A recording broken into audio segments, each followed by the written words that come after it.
जय। बंदी छोड़ कबीर परमेश्वर जी की जय। बंदी छोड़ गरीबदास जी महाराज जी की जय। स्वामी राम देवानंद जी गुरु महाराज जी की जय हो।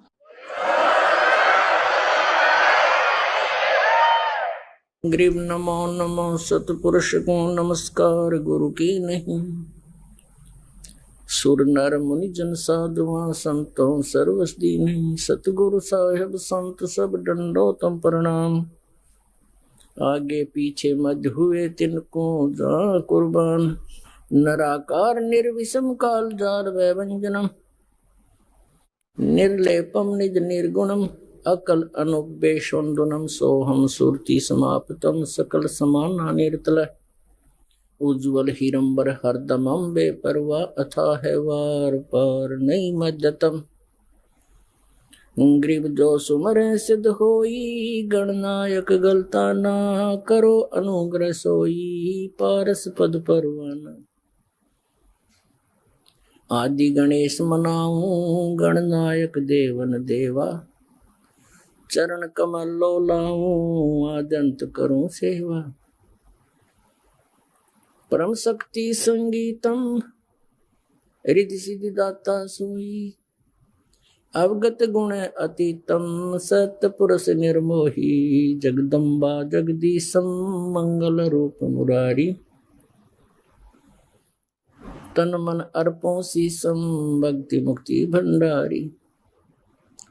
सुर नर मुनि जन ध्यावे ब्रह्मा विष्णु महेशा। शेष शेष मुख गावे पूज्य आदि गणेश। इंद्र कुबेर सरीखा वरुण धर्म राय ध्यावे। समर्थ जीवन जी का मन इच्छा फल पावे। 33 कोटि आधारा ध्यावे से 88। उतरे बहु जल पारा कट है यम की फांसी। 33 कोटि आधारा ध्यावे से 88। उतरे बहु जल पारा कट है यम की फांसी। कर जोरूं विनती करूं धरूं चरण पर शीस। गुरु जी राम देवानंद जी महाराज ने दियो नाम बख्शीस। कोटि कोटि सिजदा करूं कोटि कोटि प्रणाम। चरण कमल में राखियो मैं बंदी जाम गुलाम। कुत्ता हूँ गुरुदेव का रामपाल दास का नाम। गले प्रेम की जेवड़ी जाखे तो वहाँ जाऊं। तो करो तो बावड़ू दूर दूर करो तो जाऊं। ज्यों राखो त्यों ही रहूं। जो देवो सो खाऊं। परम पिता परमात्मा पूर्ण ब्रह्म सर्व सृष्टि के रचनहार कबीर परमेश्वर जी की असीम कृपा से आप सभी पुण्यात्माएं परमात्मा के सत्संग को सुनने के लिए उपस्थित हो पाए। भक्ति मुक्ति के दाता सतगुरु ये भटकत प्राण फिरंदा। उस साहिब के हुक्म बिना नहीं तरवर पात हिलंदा। परमात्मा की महिमा में लिखा है कि इस प्राणी को मोक्ष प्राप्ति के लिए कल्याण के लिए गुरु की आवश्यकता पड़ती है। भक्ति मुक्ति के दाता सतगुरु ये भटकत प्राण फिरंदा। क्योंकि सतगुरु के पास आने से तत्व ज्ञान होता है प्राणी को। जिनको सतगुरु नहीं मिलते वो सत्संग भी सुनते हैं लेकिन उनका कल्याण नहीं हो सकता। तो सतगुरु सत्संग करते हैं और नकली जो संत होते हैं वो भी अपने आप को सतगुरु सिद्ध किए हुए होते हैं। जिनके पास सत्संग नहीं है, सत्संग का अर्थ होता है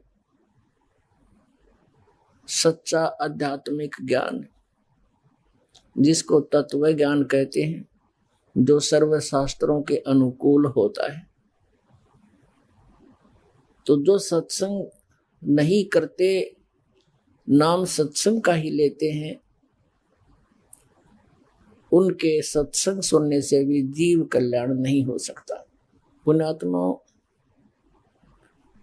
आज मानव आध्यात्मिक मार्ग के अंदर ऐसा है जैसे प्रथम कक्षा में प्रवेश पाने के लिए बच्चा जाता है, उसको कुछ भी ज्ञान नहीं होता। तो आज का पूरा मानव अध्यात्म मार्ग में उस प्रथम कक्षा के बालक के तुल्य है। इस विश्व में यदि कहीं सत्संग है तो इस बरवाला आश्रम के अंदर इस दास के माध्यम से आपको सुनने को मिलता है। इस दास के इन वचनों को जो प्रथम बार सुनेगा, वो बालक बुद्धि से युक्त प्राणी कुछ भी सोच सकता है कि रामपाल अभिमान करता है कि विश्व में किसी के पास भी अध्यात्म ज्ञान नहीं है। अभिमान तो वो व्यक्ति करे जिसकी अपनी कोई खोज हो। ये तो गॉड गिवन स्पिरिचुअल नॉलेज है, परमात्मा का दिया हुआ आध्यात्मिक शास्त्रों का ज्ञान हमारे पास उपलब्ध है। अन्य ऋषि महर्षि गुरु मंडलेश्वर उनको समझ नहीं सके। इस दास पर कृपा कर दी परमेश्वर कबीर देव जी ने, उनको ठीक ठीक जान लिया और वही ज्ञान है, बाकी सब अज्ञान है। कबीर साहब कहते हैं, कबीर और ज्ञान सब ज्ञानड़ी, कबीर ज्ञान सो ज्ञान, जैसे गोला तोब का करता चले मैदान। इस दास ने विश्व के सभी धर्म गुरुओं से प्रार्थना की है कि आप आध्यात्मिक ज्ञान चर्चा के लिए उपस्थित हों, और उसके साथ साथ उनके द्वारा दिए गए ज्ञान को भी कहा है कि तुम्हारा अध्यात्म मार्ग बिल्कुल गलत है, झूठा है, निराधार है, तुम्हारी साधना यूजलेस है। और वो फिर भी नहीं चसक रहे हैं। उत्तर दो कि रामपाल झूठ बोल रहा है, कोई प्रमाण दो। और हमने सैकड़ों प्रमाण दे दिए इस दास ने, क्योंकि उनके पास ज्ञान नहीं, और जनता को ज्ञान होता ही नहीं, क्योंकि वो तो एक विद्यार्थी है प्रथम कक्षा के, और जैसा टीचर उनको समझाता और सुनाता है वो कंठस्थ कर लेते हैं। उनको ये नहीं देखना होता ये झूठा है या सच्चा। टीचर ने कोई प्रश्न हल कर रखा है मैथमेटिक्स का, दूसरा टीचर उसको देखता है तो उसका कर्तव्य बनता है कि ये प्रश्न ठीक हल नहीं हो रहा है और उसको ठीक कराए। तो दास केवल इतना ही काम कर रहा है कि आज तक जितने भी ये ऋषि महर्षि हुए हैं, ये मंडलेश्वर और गुरु हुए हैं, केवल उन महापुरुषों को छोड़कर जिनको परमात्मा स्वयं आकर मिले, बाकी किसी के पास भी अध्यात्म ज्ञान आज तक नहीं है। तो पुण्यात्माओं, परमात्मा ने 600 वर्ष पहले अपनी प्यारी आत्मा धर्मदास जी से कहा था कि धर्मदास, जब कलयुग 5500 वर्ष बीत जाएगा तब मेरा ये वचन सत्य होगा। कौन सा वचन? कि पूरे विश्व में मेरा ही ज्ञान रहेगा और सभी जितने भी पूज्य देव हैं वो निष्क्रिय हो जाएंगे। पूरा विश्व उस विधान को स्वीकार करेगा और जिनकी वो पूजा करते थे, जिनको वो देव समझते थे, भगवान समझते थे, वो इस प्रकार निरस्त हो जाएंगे। तारा मंडल बैठकर चांद बड़ाई खावे, उदय होया जब सूरज का स्यों तारों छुप जावे। जितने भी ये ज्ञान है, वेद, गीता, पुराण, कुरान, बाइबल, और जितने भी देव पूजे जा रहे हैं, उस परम अक्षर ब्रह्म की महिमा के सामने ये ऐसे निरस्त हो जाएंगे, ऐसे निष्क्रिय हो जाएंगे, जैसे रात्रि के समय ताराओं के अंदर चंद्रमा की रोशनी अधिक होने से वो बहुत ही प्रभुता प्राप्त होता है। सूर्य उदय होने के बाद वो विद्यमान तो रहते हैं, लेकिन उनका प्रकाश दिखाई नहीं देता। श्रीमद् भगवत गीता अध्याय नंबर 2 के श्लोक नंबर 46 में कहा कि अर्जुन, बहुत बड़े जलाशय की प्राप्ति के उपरांत छोटे जलाशय में जैसी आस्था रह जाती है, उसी प्रकार उस परमात्म तत्व को जानने के उपरांत अन्य ज्ञान और भगवानों में ऐसी आस्था रह जाएगी। जैसे पुराने समय में सभी सरोवरों के ऊपर निर्भर रहते थे, तालाबों पर, जोहड़ों पर, और वो सरोवर इतने ही अक्षमता के होते थे, एक वर्ष वर्षा हो जाती तो भर जाते थे, सारा वर्ष काम देते थे। यदि 1 वर्ष 2 वर्ष वर्षा ना हो, वो सूख जाते थे। उन पर आश्रित प्राणी भी व्याकुल हो जाते थे, वहां से भाग जाते थे कहीं और दूसरे ठिकानों पर, या मर जाते थे। और उनको फिर बहुत बड़ा सरोवर मिल जाता है, कोई झील मिल जाती है, जिसका जल 10 वर्ष वर्षा ना हो तो भी समाप्त ना हो, तो फिर वो सभी उस झील के आसपास ही चले जाते थे, उन छोटे सरोवरों को छोड़ देते थे। उन छोटे सरोवरों का, तालाबों का, जो जलाशयों का जल था, वो जल व्यर्थ नहीं था, वो सरोवर व्यर्थ नहीं थे, लेकिन वो पर्याप्त नहीं थे। इसी प्रकार जिन भगवानों को, श्री कृष्ण, श्री विष्णु, श्री शंकर भगवानों को, दुर्गा देवी को, निरंजन ब्रह्म को जो भी पूजते थे, वो देव बुरे नहीं, लेकिन वे हमारे लिए पर्याप्त नहीं, क्योंकि ये स्वयं नाशवान है, इनकी भी जन्म मृत्यु होती है। तो फिर हम सुखी कैसे हो सकते हैं? हम उस स्थान को कैसे प्राप्त कर सकते हैं जिस परमात्मा के उस लोक में जाने के बाद, शाश्वत स्थान में जाने के बाद फिर कभी जन्म मृत्यु नहीं होती, क्योंकि ये स्वयं नाशवान है। श्रीमद् भगवत गीता का ज्ञान इस ज्योत स्वरूपी निरंजन काल भगवान ने बोला श्री कृष्ण में प्रवेश करके। श्री कृष्ण जी का गीता जी के ज्ञान में कोई रोल नहीं है, कोई भूमिका नहीं। उसका शरीर प्रयोग किया गया इस ज्योत स्वरूपी निरंजन, जिसे ब्रह्म कहते हैं। गीता अध्याय नंबर 11 के श्लोक 32 में वो अपने आप को काल कहता है, मैं काल हूं। इस काल ने बोला ये ज्ञान, ये ब्रह्म है, और हम जिसकी पूजा करने को कहते हैं और करते हैं, वो पूर्ण ब्रह्म है, वो परम अक्षर ब्रह्म है, वो अविनाशी परमात्मा है। और अन्य नासवान भगवान है, श्री ब्रह्मा जी, श्री विष्णु जी, श्री शिव जी, श्री देवी जी और ये ज्योत निरंजन ब्रह्म,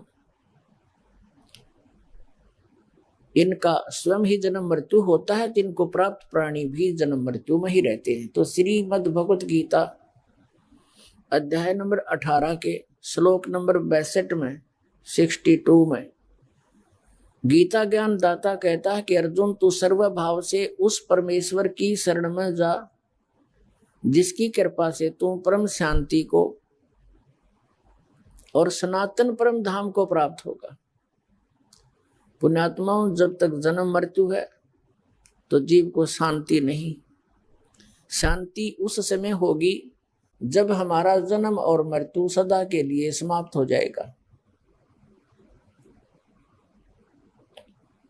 वो समाप्त कैसे होगा? अभी तक आपने जिन भी महापुरुषों के सत्संग सुने हैं उन्होंने यही बताया है कि जो सतलोक की महिमा गाते हैं,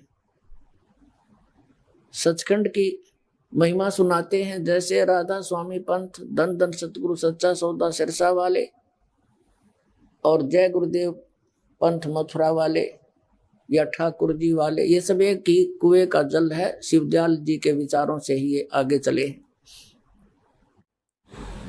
ये सतलोक की महिमा तो गाते हैं, लेकिन सतलोक में परमात्मा को ये निराकार बताते हैं।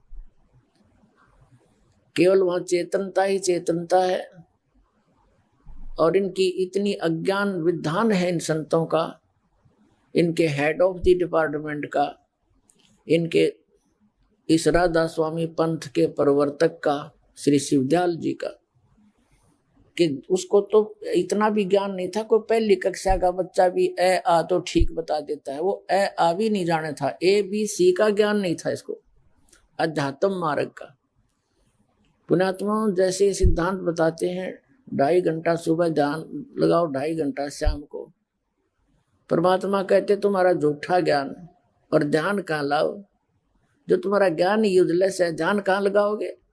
ये बात विद्या चतुराई, तुम चतुरता दिखा रहे हो। परमात्मा कहते हैं चातुर प्राणी चोर हैं, उनको ज्ञान नहीं अध्यात्म मार्ग का, भगवान के चोर हैं। और मूड मुग्ध है ठोठ, जो उन पर आश्रित बैठे हैं, ऐसे बेसलेस नॉलेज पर, निराधार ज्ञान के ऊपर आश्रित बैठे हैं। तो परमात्मा कहते इतना हम सत्संग सुना रहे हैं, हम ज्ञान दे रहे हैं, इसको सुनकर भी वो नहीं मानते हैं और इधर अपना कल्याण के लिए नहीं आते हैं, तो मूड मुग्ध है ठोठ। वो कति ठोठ हैं, वो विचार भी नहीं करना आवश्यक समझते कि तुम कहाँ बैठे हो, कहाँ जा रहे हो। और संतों के निकाम के उनको दो गलजोट, वो कल्याण नहीं चाहते, फिर तो वही ठीक है, पड़े रहो उनके पास, जिनका ज्ञान ऐसा कैसा ज्ञान है। उनकी एक पुस्तक है राधा स्वामी पंथ वालों की, सारवचन राधा स्वामी वार्तिक, और उसमें क्या ज्ञान है उनका।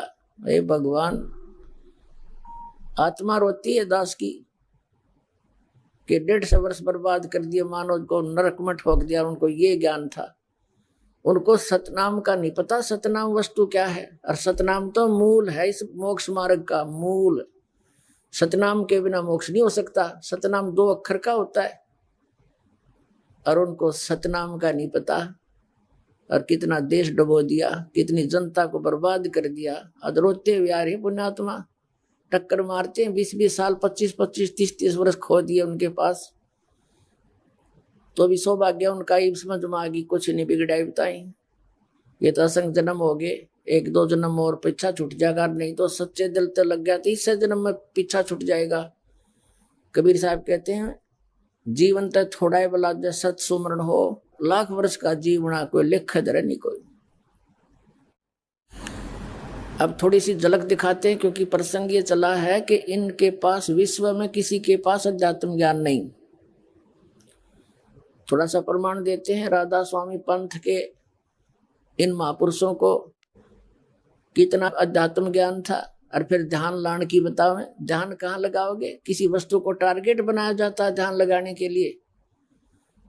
का उद्देश्य बनाया जाता है। किसको देखना चाहते हो तो भगवान निराकार बताओ और समाधि लाने के लिए कहो और देखो अंदर में, खाक देखोगे अंदर में फिर। तो ये भूल भुलैया कर रखी थी पुण्यात्मा, और रहम है दाता का आपके ऊपर, इस दास के ऊपर रजा बख्शी, यू ज्ञान समझ में आया। और शुरुआत में सभी लोगों ने गाली दी, दास को बुरा कहा, झूठ बोला, आलोचना करता है, आलोचक है, इसके वचन भी मत सुनना। लेकिन सत्य में इतना दम होता है, ये अपना स्थान बना के छोड़ती है। आज पूरे विश्व में जाएगा ये ज्ञान, भगवान का दिया हुआ है।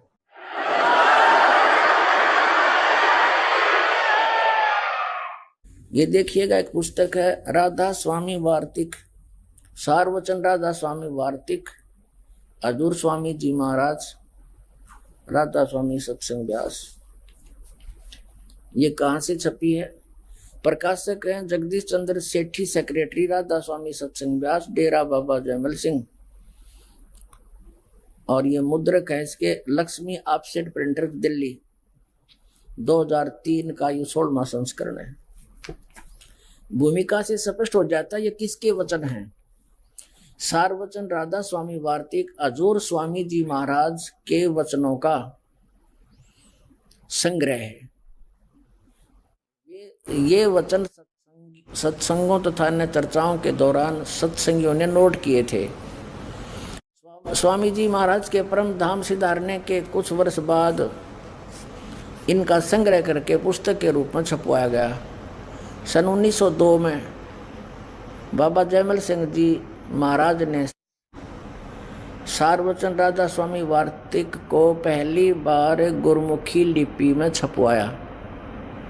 प्रस्तुत पुस्तक उसी पुस्तक गुरमुखी संस्करण के अनुसार है।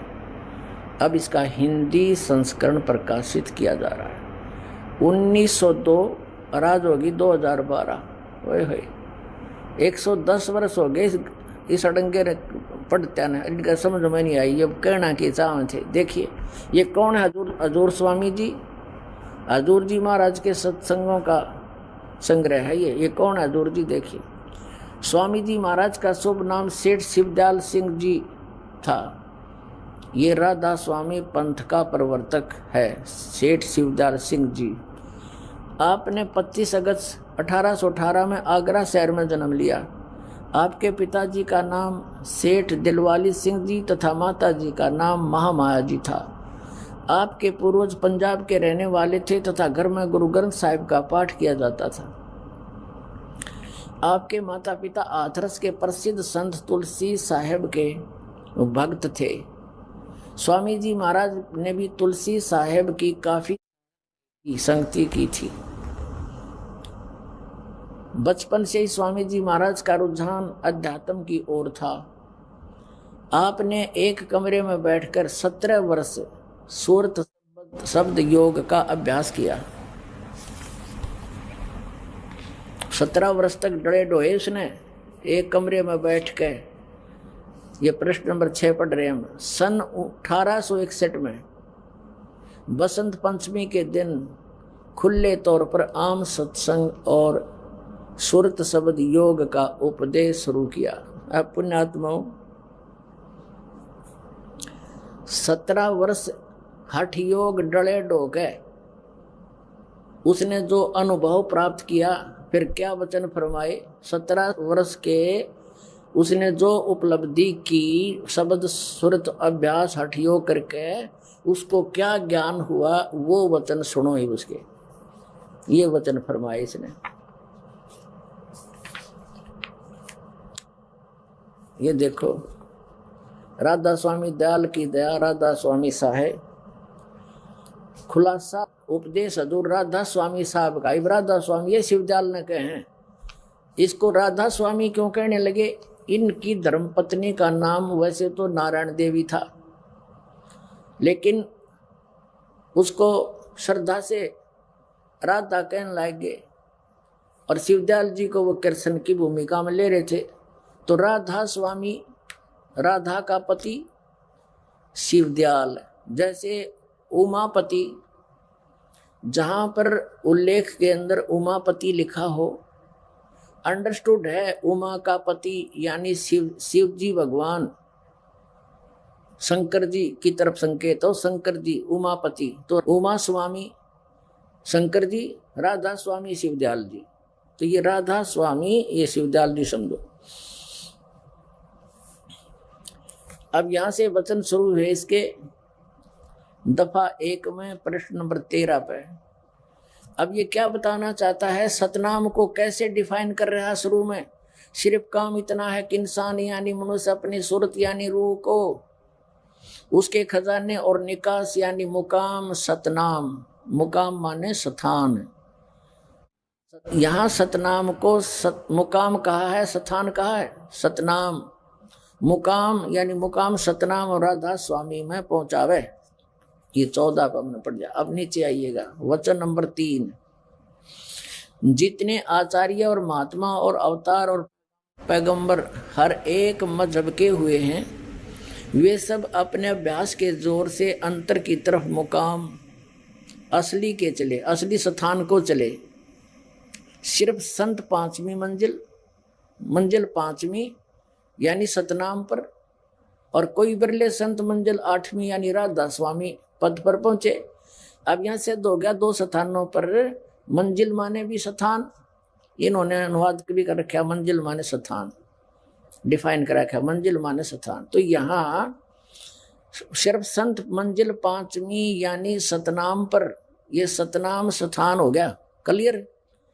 अब आ जाते हैं हम यहाँ पर 15 पृष्ठ पे, सार्वजन वार्तिक भाग 1 लिखा है इसके ऊपर।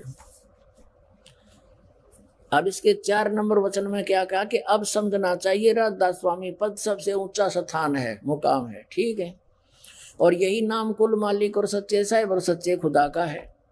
अच्छा, और इस मुकाम से यानी इस स्थान से 2 स्थान नीचे सतनाम का मुकाम है। वहां सतनाम को मुकाम और मंजिल बोल रहे थे, स्थान, यहाँ स्थान का मुकाम है यानी स्थान का स्थान है। इसने ये डिफाइन किया अपने अध्यात्म ज्ञान को। अब सतनाम को स्थान, यहाँ भी स्थान कह रहा है, स्थान का स्थान है, मुकाम है। अब इसकी इस सतनाम को आगे फिर इसने परिभाषित किया है, कैसे ढंग से। यहाँ क्या बताया है कि इस मुकाम से, राधा स्वामी स्थान से 2 स्थान नीचे सतनाम का मुकाम यानी स्थान का स्थान है, मंजिल का मंजिल है, और जिसको यानी सतनाम को संतों ने सतलोक, सचखंड, सारसबद, सतसबद और सतनाम और सतपुरुष करके बयान किया है। अब खाक पाया इसने अध्यात्म मार्ग में, अपना नाश कर दुनिया डुबो दी।